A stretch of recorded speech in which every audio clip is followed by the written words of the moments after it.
tonight are comedy legends who have collaborated on classic movies like Father of the Bride and Three Amigos. They're also the Emmy-nominated stars of Only Murders in the Building. New episodes stream Tuesdays on Hulu. And for their tour dates, go to stevemartin.com. Please welcome back to the show two of the greats, our good friends Steve Martin and Marty Short, everybody.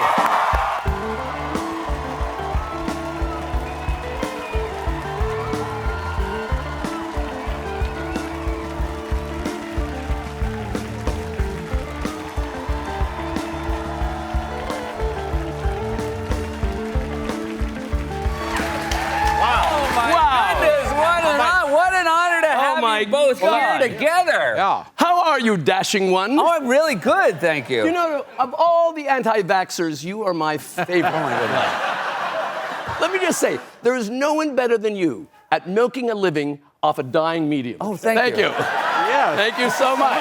And let me say, it's an honor and a thrill and an honor to be here.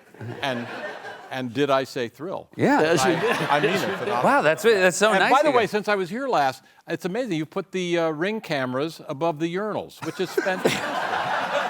Yeah, that's weird, That Seth. ever since Arnold Palmer was here. I don't know. And what did you mean backstage when you said to me, we're dangerously close to a female president? I didn't say that. Yes, you did. What? You know what? Folks, we were there at the moment. You guys are so busy. You just wrapped another season of Only Murders, and you're also out on the road. How are you guys feeling? You're so busy. I turned 79 this year. That's old. Yeah. But I feel like 65. Wow. Which is also not good. And tell them a story about you going to the doctor. Well, you do get, the people start to treat you a little older. I went to the doctor, just for a routine checkup, and there's the sign-in, and it's a new place. It's a sign-in on an iPad thing, and I kept, write my name, and it's lengthy. There's just Social Security number, your birthday, the thing, your Medicare, everything, and then I'd go to, sign it, and then it'd reset. And everything would be blank. And then there we go again. So I'd do it again. And it would reset. And I'd reset like the third time. Finally, I went to the desk, the nurse, and I said, sorry, I'm filling out this form online here, and it just keeps resetting. And she said, don't you worry. We're going to help you fill out that form. But it is tricky sometimes at Steve's age when we're touring, I mean, the curtain goes up and he just says, I'm ready, Jesus, and he heads right toward the light, Yeah, the light. I get confused. Yeah. There I am. But I will tell you, though, Steve, we have toured now for many, many years, and what's amazing about you is he's one of the most thoughtful people, truthfully, you would ever know. Every time we go to a restaurant, first of all, he always knows the waitress's name. Which is astounding. nice. First of all, that he knows their name and that they're all named Dollface. And I think that's what's really kind of remarkable about you. Yeah, it's a real credit to him. Don't you think? Yeah. Don't you think? And I'll tell you something, I've hung around with Marty. It's 40 years now. We're going on 40 years. Yeah. And we've never had a fight. I mean, Marty truly is the life of the party. He's I don't know about that. Yeah, no, you know about it.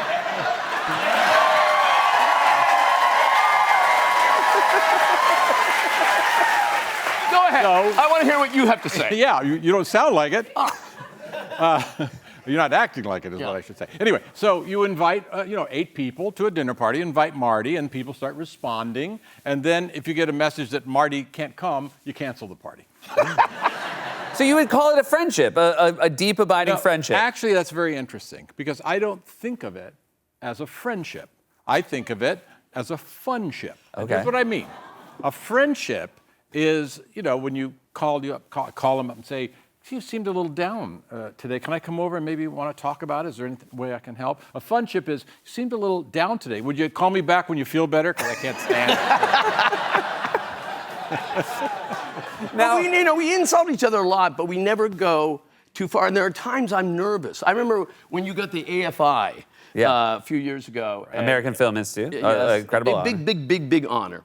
And our beloved friend John Mulaney said, let me write you some jokes for Steve's. And he sent me some jokes. and everyone was meaner than the next. Yeah. And I didn't feel I could do any of them. And one of them was, so I didn't, but one of them was, Steve, no matter what award you win in your life, always know this, your father never liked you. You know?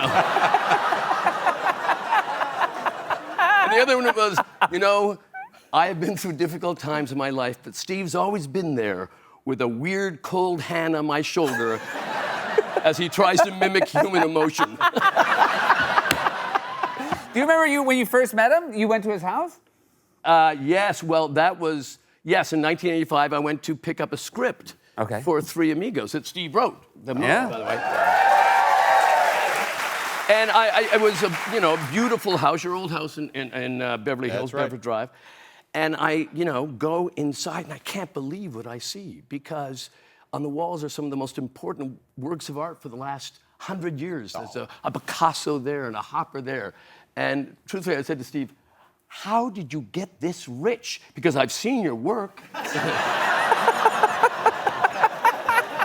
you remember what you said to me? Yes, I do. I gave Marty the script to Three Amigos, and I said, now when you read this and you come across Rick Moranis' name, just cross it out and write it yours. I have a lot more to ask you guys. We'll be more with Steve and Martin after this.